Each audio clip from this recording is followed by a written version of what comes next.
আজকে আমরা যে বিষয়টা নিয়ে ক্লাস করছি সেটা হচ্ছে আমাদের কিবোর্ড, ল্যাপটপের যেটা ইন্টারনাল কিবোর্ড আছে, যে কিবোর্ডটা লাগানোর সময় আমাদের একটু সাবধানতা অবলম্বন করতে হয়। অর্থাৎ আমাদের ল্যাপটপের যে মাদারবোর্ড আছে, মাদারবোর্ড খুলে তারপর কিবোর্ডটাকে আবার ঝালাই করে লাগাতে হয় সোল্ডারিং আয়রন, অথবা যদি স্ক্রু থাকে স্ক্রু দিয়ে, অথবা যেভাবে আমরা শক্তভাবে লাগাতে পারি যাতে এই কিবোর্ডটা নড়াচড়া না করে। কিবোর্ডটা দুইটা পার্ট আছে, একটা হচ্ছে কিবোর্ড, একটা হচ্ছে কিবোর্ডের ব্যাকলাইট। কিবোর্ডের মেইন কাজ হচ্ছে কি, যেটা আমরা লিখবো কিগুলো ইউজ করবো, এটা মেইন কাজ।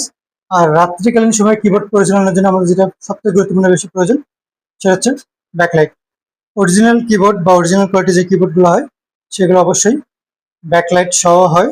এটা আমরা প্র্যাকটিক্যালি মাদারবোর্ডটাকে রিমুভ করব, এরপরে এই কিবোর্ডটাকে আমরা এখানে ইনস্টল করব। ওকে, লেটস গো। মাদারবোর্ড খোলার আগে সর্বপ্রথম আমরা যেটা করব সেটা হচ্ছে ইন্টারনাল যা কিছু আছে সবকিছু খুলে নেব। ব্যাটারি রিমুভ করছি, আমাদের কিবোর্ডের লাইন, এটাকে খুলবো। তারপর যত স্ক্রু আছে সবগুলো স্ক্রুকে খুলে নেব। এইভাবে ধরবেন, এইভাবে উঠাবেন। ওকে, তারপরে এইভাবে এই জিনিসটাকে কি করবেন, যে ওই অংশ থেকে আলাদা করে নেবেন, তাহলে আমাদের কিবোর্ড লাগানোর সময় একটা রিস্ক থাকবে না যে ডিসপ্লেতে কোনো প্রেশার পড়বে না। এখানে যেটা আছে, এখানে কিন্তু কোনো স্ক্রু নেই। স্ক্রু বদলে যেটা আছে সেটা হচ্ছে প্লাস্টিক দ্বারা রিফিট করা আছে এই কিবোর্ডের ফ্রেমটাকে।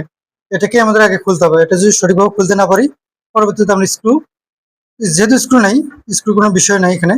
এই প্লাস্টিকগুলো যদি ভেঙে যায়, নিচের অংশগুলো যদি ভেঙে যায়, তাহলে কি করতে পারবো না, এটা লাগাতে পারবো না, শক্ত লাগে থাকবে না, কিবোর্ডটা জাম করবে, তাড়াতাড়ি নষ্ট হয়ে যাবে। এই জন্য আমরা স্ক্রু এরকম ফ্ল্যাট টাইপের স্ক্রু ড্রাইভার দিয়ে আমরা ধীরে ধীরে রিফিটগুলোকে যাতে খোলে এবং এটা যাতে পুরোটা বাঁকা না হয়।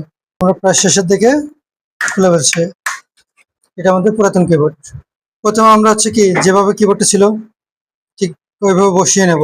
লাইটিং অংশটি লাগাতে হবে। আমাদের স্টিল শিল্ডটা ছিল কিবোর্ডটাকে শক্ত করে আটকানোর জন্য, প্লাস মাদারবোর্ডের যে বডি অংশ আছে সেটাকে লাগানোর জন্য। সেটাকে আমরা সুন্দরভাবে আগে ফিটিং করে নেব যাতে আমাদের কিবোর্ডটা নড়াচড়া না করে। লাগাই তাহলে কি হয়, যেমন জিনিসটা একটু শক্তভাবে লাগে। পরবর্তী কাজ হচ্ছে ফিটিং করা। আমরা যেভাবে খুলছি ঠিক সেভাবে সেই জিনিসগুলো সেখানেই ফিটিং করব।